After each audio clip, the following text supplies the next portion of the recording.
Sir big boss ಅಲ್ಲಿ ಜಗದೀಶ್ಗೂ ಮತ್ತೆ ಚೈತ್ರಾ ಕುಂದಾಪುರ್ಗೂ ಒಂದು ಜಗಳ ನಡಿಬೇಕಾದ್ರೆ ಅಪ್ಪಂಗ್ ಹುಟ್ಟಿದ್ರೆ ಅನ್ನೋ ಒಂದು ಪದ ಬರುತ್ತೆ. ಅದೇ ಸಾಂಗು ಅದೇ ವರ್ಡು ಈ ಒಂದು ಸಾಂಗ್ ಅಲ್ಲಿ ಬರುತ್ತೆ ಸರ್.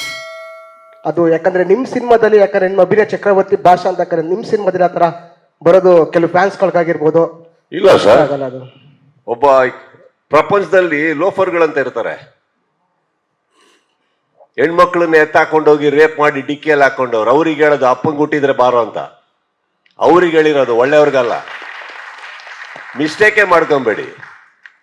ಅದು ಹೇಳ್ತಾ ಇರೋದು ಅವರಿಗೆ, ನೋಡ್ತಾ ಇರೋರು ನೀವು ಒಳ್ಳೆಯವರು, ಅದು ನಿಮಗಲ್ಲ, ಬೇರೆ ಹೀರೋಗಳಿಗಲ್ಲ.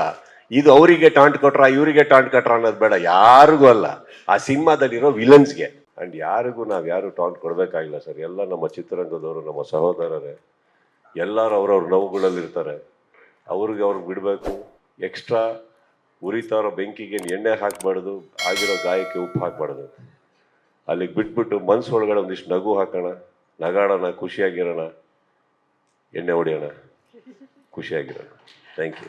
ಲೇಟೆಸ್ಟ್ ಹಾಗೂ ಇಂಟ್ರೆಸ್ಟಿಂಗ್ ಸುದ್ದಿಗಳಿಗಾಗಿ ಬಾಸ್ ಟಿವಿ ಕನ್ನಡ ಚಾನೆಲ್ನ ಸಬ್ಸ್ಕ್ರೈಬ್ ಮಾಡಿ. ಹಾಗೆಯೇ ಬೆಲ್ ಐಕಾನ್ ಪ್ರೆಸ್ ಮಾಡಿ. ಇದರ ಜೊತೆಗೆ ಫೇಸ್ಬುಕ್, ಇನ್ಸ್ಟಾಗ್ರಾಮ್, ಎಕ್ಸ್ನಲ್ಲೂ ಮಿಸ್ ಮಾಡದೆ ಫಾಲೋ ಮಾಡಿ.